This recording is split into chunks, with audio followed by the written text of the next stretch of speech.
reflecting on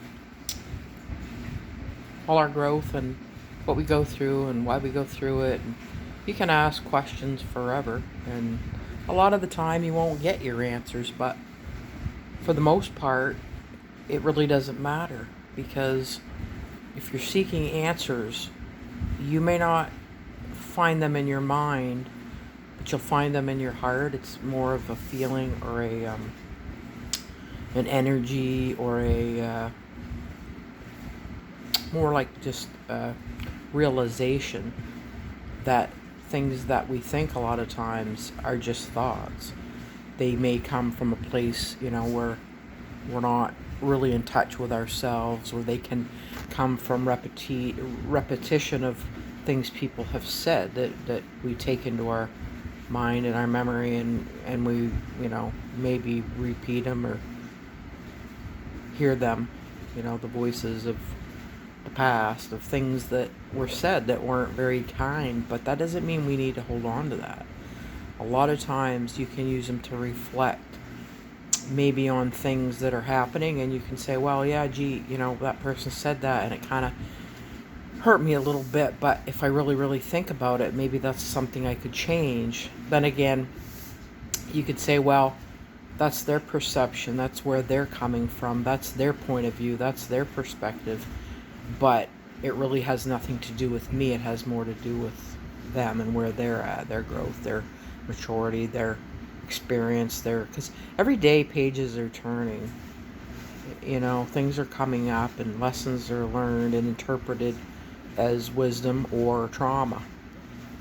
I mean, there's trauma, yes, but there's also such a thing as, well, I'm just here, I'm the observer, I'm going through the experience. I don't need to hold on to it. I don't need to have it affect me the rest of my life. Was it a rude awakening? Yes. Was it a horrible thing to see or hear? Yes. But it's an experience. It's passing. You're on from one point to the next. In the moment you're in, it could be horrible, and a day later you could be in the most beautiful place that there is. So you can, I choose personally, I hold on to a lot of the good stuff, most of the good stuff, or all of it. The experiences that were unpleasant, I try to have faith that, and I've always learned something. There's always something to learn, because it's a never-ending process. We are, a work in progress. So try not to take anything personal, and I guess that's where humility comes in. We do have an ego, and an ego is important. It's not something we should not have anything of. Obviously, we'd be a doormat for everybody, but to have the ego just enough to set boundaries and self-love and take care of ourselves, and know the difference between what somebody says that's hurtful, whether it's true or whether it's just their perspective or their view.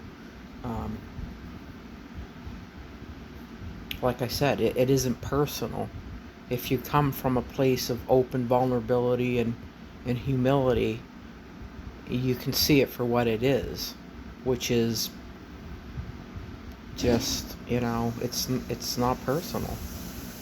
The hurt, you may feel it, because I don't think anybody is so, I don't know, I'm not anyway, that you may not react a little bit to what has been said or done to you, and then you need to maybe process it a little bit, think about it, and then let it go, because it's like, you know what?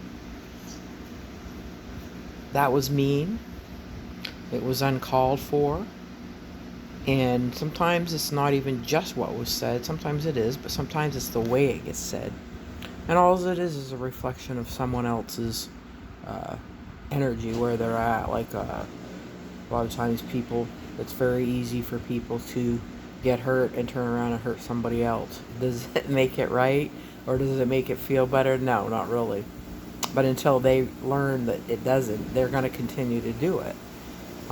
Just get out of the path, get out of the way of people like that. And, if you have peace within, you can keep it when you're in horrible situations, but you don't have to stay there. Sometimes it comes down to a choice. Well, this isn't changing. It's not getting any better. I don't belong here. And so you can take a step to make a change, and sometimes you gotta do what you gotta do. So I wish everyone the best, and all the lessons and the experiences that come to you, that you can maybe see from the point of view of an observer, in your body. Your vessel is just your vessel to get around this earth, and the spirit is the main thing. And take care of your spirit, nourish it, and be gentle with it, and love yourself, because the outer body is just a reflection, of the inside, and how connected we are to ourselves. And if you're connected to your authentic self, then your body's going to follow, in that self-love, and you will take care of it, and you will be grateful for it. And gratitude goes a long, long way in with inner peace, I feel. So I wish you all the best, and continue on in your journey with the faith and the trust that everything is exactly as it should be at this moment. Some of it you can change, some of it you can't, but the experience that is drawn to you is there for a reason. And to become bigger, better, and wiser. Bigger in the sense of, bigger love, expansion of the heart, and just continue to love yourself and love everyone. Doesn't mean you have to be around them, but just continue to love them and wish them the best. Okay? Namaste.